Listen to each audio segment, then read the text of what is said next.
Well, actually, think back to a single summer when you were a child. Just one. It stretched on forever. The mornings were long, the afternoons were longer. A single day could hold a whole world, and September felt like it would never come. Now think about last year. It's already gone. It slipped through your fingers before you noticed it was happening. You blinked, and 12 months disappeared. Same length, same 365 days. But one felt endless and the other felt like nothing at all. So what changed? But the real answer is far stranger than just getting older. Because time didn't speed up. Your clocks didn't change. A second is still a second, a year is still a year. Something changed inside you, in the way your brain builds time out of raw experience. And once you understand it, you'll see that those endless childhood summers were never actually long at all. They only became long later, in a place you're not expecting. Let's start with the oldest explanation, and it's a piece of simple math. Back in 1897, a French philosopher named Paul Janet noticed something. He suggested that we measure each stretch of time against the total amount of time we've already lived. So imagine you're 5 years old. 1 year is a full fifth of your entire life. It is enormous. It is 20% of everything you have ever known. Now imagine you're 50. 1 year is just 1/50th of your life. 2%. The exact same year, the exact same 365 days, but measured against a much larger pile of time, it shrinks. It feels smaller because proportionally, it is smaller compared to everything that came before. This is called the proportional theory, and there's something to it. It explains why time seems to accelerate smoothly as you age, why your 20s feel faster than your teens, and your 40s faster than your 20s. Each year is a smaller slice of a growing whole.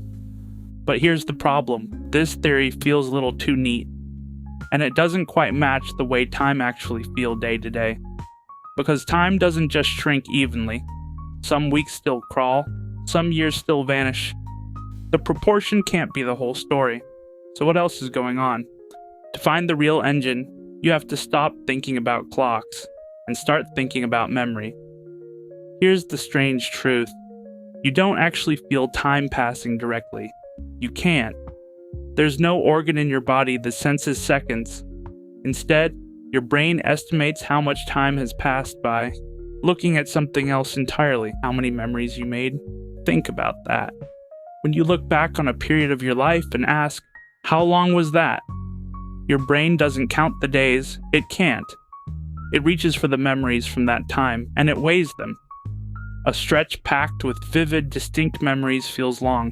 A stretch with almost nothing to remember feels short, like it barely happened at all. And this changes everything, because it means the length of your life, in your own mind, isn't measured in time, it's measured in memories. Now ask yourself, when did you make the most memories? When was every day full of things you had never done before? Childhood. When you were young, almost everything was a first. The first time you rode a bike. The first day at a new school. The first time you saw the ocean, tasted something strange. Stayed up past midnight, felt your heart break. Your brain was drinking in a flood of new experiences, and it recorded them in rich, dense detail because everything mattered. Everything was new. The psychologist William James wrote about exactly this more than a century ago. He noticed that in youth, we have an endless stream of novel experiences, and that this is what makes those early years feel so full and so long when we look back. Novelty, he realized, was the secret. New things stretched time, so those endless summers weren't long because the days had more hours. They were long in memory, because they were stuffed with firsts. Your brain filed away hundreds of vivid, separate moments, and when you look back, that density feels like enormous stretches of time. Now think about a routine week as an adult. You wake up at the same time, you take the same route to work, you see the same faces, do the same tasks, eat the same lunch, come home the same way. And here's the brutal part. Your brain doesn't bother recording it. Why would it? It's already seen this 1,000 times. There's nothing new to encode. So a whole week of routine can pass and leave behind almost no memories at all. And when you look back on it, your brain finds nothing there. No distinct moments, no markers, and it does the only thing it can. It collapses that empty stretch into almost nothing. The week vanishes, the month vanishes, and you find yourself asking, where did the time go? It didn't go anywhere. You just didn't record it. This leads to one of the strangest features of how you experience time. Scientists sometimes call it the holiday paradox, and the writer, Claudia Hammond, described it beautifully. Think about a week away somewhere new. While you're living it, packed with new sights and experiences, the days feel full and even fast. But when you get home and look back, that single week feels huge. It feels like you were gone for ages, because you made so many memories. Now flip it. A routine week at home feels slow while you're in it. The Tuesday afternoon that drags, the meeting that will not end. But when you look back a month later, that whole week has shrunk to nothing because you have nothing to remember it by. So the same stretch of time can feel completely different depending on whether you're living it or remembering it. In the moment, novelty feels fast and boredom feels slow. But in memory, it flips. Novelty becomes long, and routine becomes short. And your sense of how fast your life is passing is built almost entirely on memory. There may be an even deeper layer to this, buried in the brain itself. In 2019, an engineer at Duke University named Adrian Bejan proposed a physical explanation. He argued that as we age, the actual speed at which our brains process images slows down. When you're young, your brain captures and processes mental images rapidly, many of them packed into each second. As you get older, your neural pathways grow more complex and degrade, and that processing slows. Fewer mental frames per second. If Bejan is right, it means a young child is literally receiving more images per unit of time, so a single hour contains more experience and feels longer. As an adult, you process fewer frames, so time feels like it's slipping by faster. Like a film running with fewer pictures, the same hour just goes by quicker.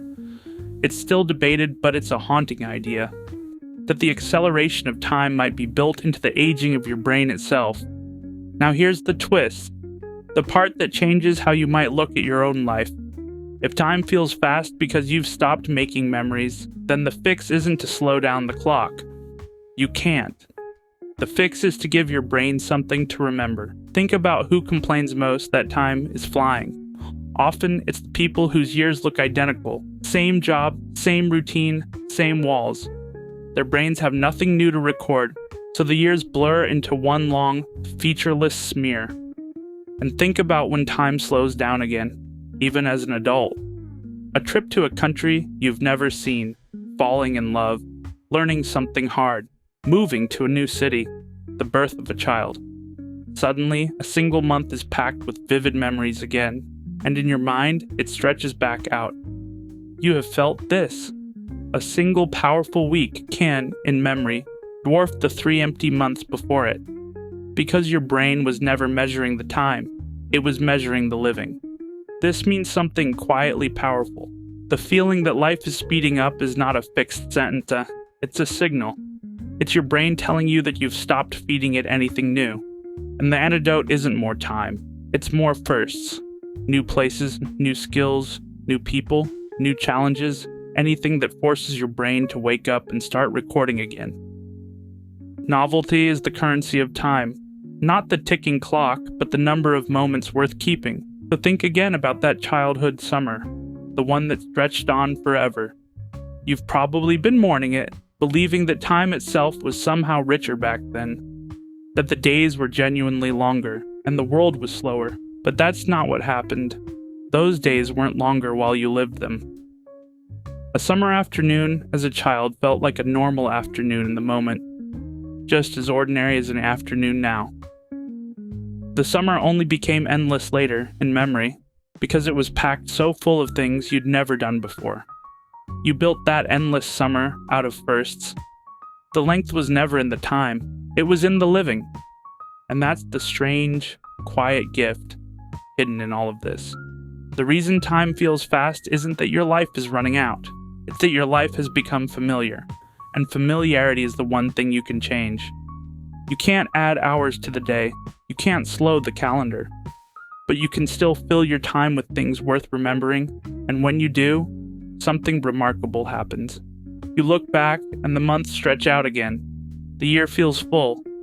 The time comes back not because you found more of it, but because you finally gave your brain a reason to keep it. The endless summer was never about the summer. It was about how much of it you truly lived, and that has always been, and still is, entirely up to you.